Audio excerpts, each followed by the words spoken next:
Hello, hello! Maayong adlaw. Talaga namang walang kaduda-duda na mahilig tayong mga Pinoy sa iba't ibang klaseng kakanin. Kaya heto na po ang atid naming classic na kakanin, ang Kuchinta recipe. Tuturuan tayong muli ng Filipino recipes guide.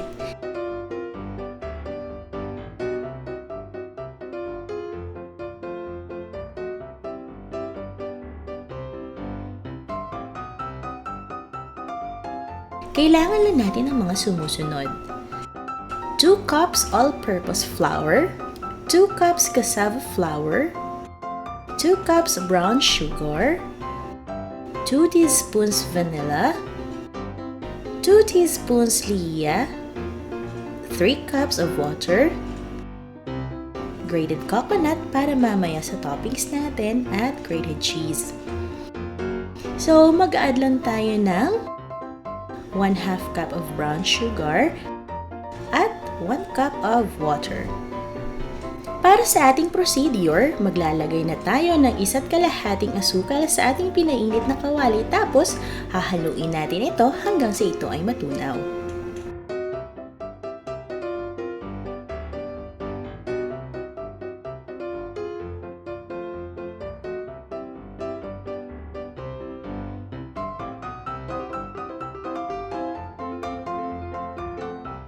Pagkatunaw ng ating brown sugar ay dadagdag na natin ang ating 1/2 cup of water at saka natin ito hahaluin hanggang sa matunaw ang asukal. Then, itatabi muna natin siya para mamaya.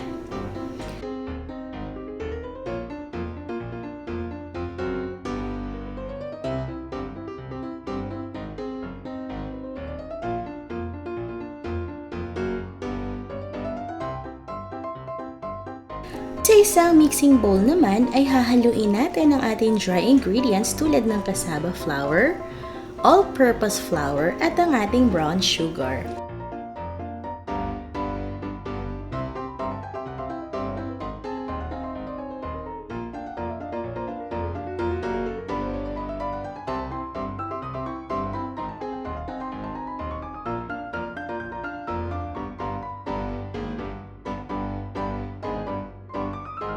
So, habang hinahalo po natin ang ating dry ingredients,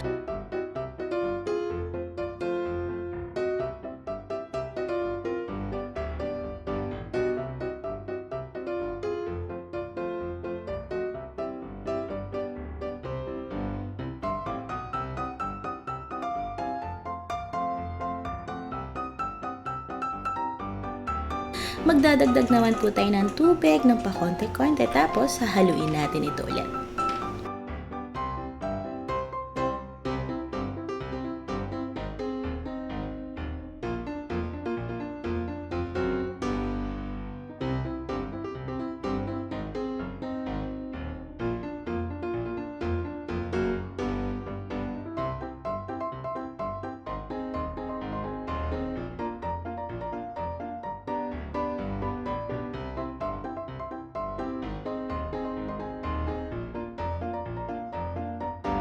Ngayon naman po ay ilalagay na natin ang ating vanilla, lye water, tapos hahaluin ulit natin ito ng mabuti.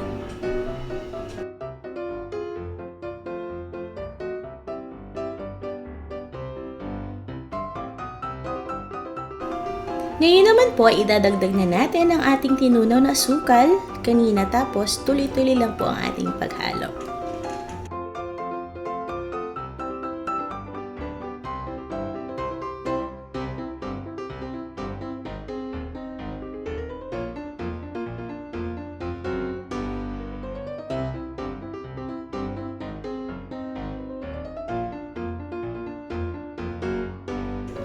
Ayan na, pwede na po nating ilagay ang ating pinaghalo-halong ingredients sa ating molder.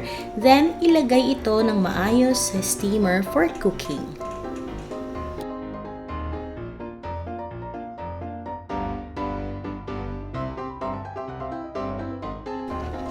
So, paiinitin na po natin ito sa loob ng 40 minuto hanggang 1 oras.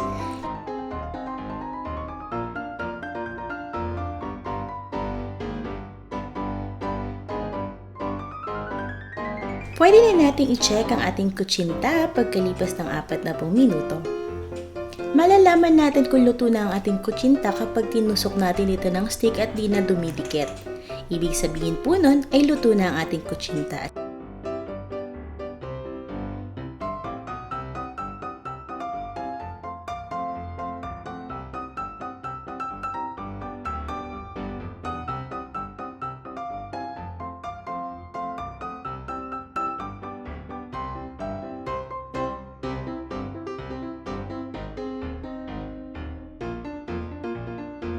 Siyempre, pwede na natin itong tanggalin sa ating molder.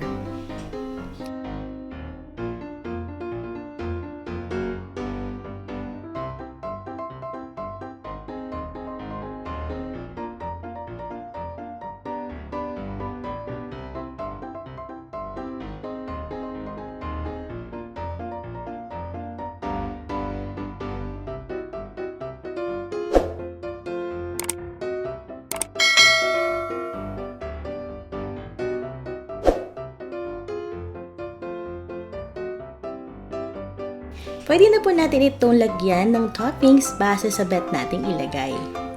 Pwedeng classic toppings na grated coconut o kung gusto mo naman ay pwede din ng cheese. Ayan, nakaka-excite! Tikman na po natin! Happy eating!